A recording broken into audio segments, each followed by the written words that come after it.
So for me as a soccer player, as I was growing up, my dad was the announcer at University of Kentucky men's basketball games and football games. So he's the announcer. That's a big deal in Kentucky. Yeah.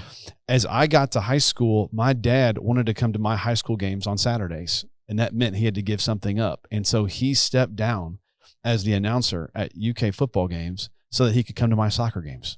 Wow. The trust that he put in me and to be willing to make that sacrifice, I never forgot it. I mean, here I am 40 years old, and I still remember my dad being willing to give up things that he wanted to do, that he enjoyed, that he was good at, so that he could just be present in my life.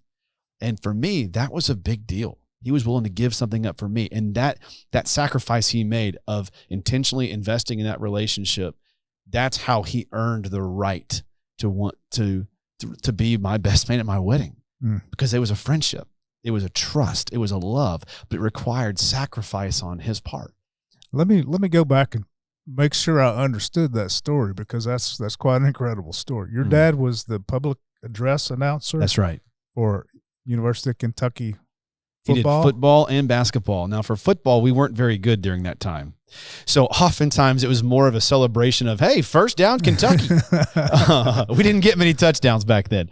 And so we would, as fans, celebrate when my dad yelled first down Kentucky, because that's the only thing we're celebrating.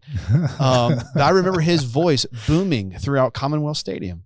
And that was him. 50,000 fans would just celebrate after my dad would say a phrase.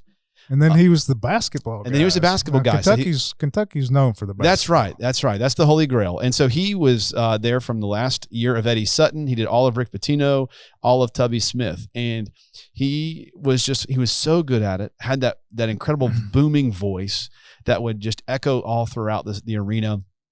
And I remember as a kid sitting by myself at games, because I would see my dad down there on the court, sitting at the desk. And when the game was over, he would oftentimes come to the section where I was sitting, and he would point at me, and he would talk to the security guard and say, "That's my son." Wow.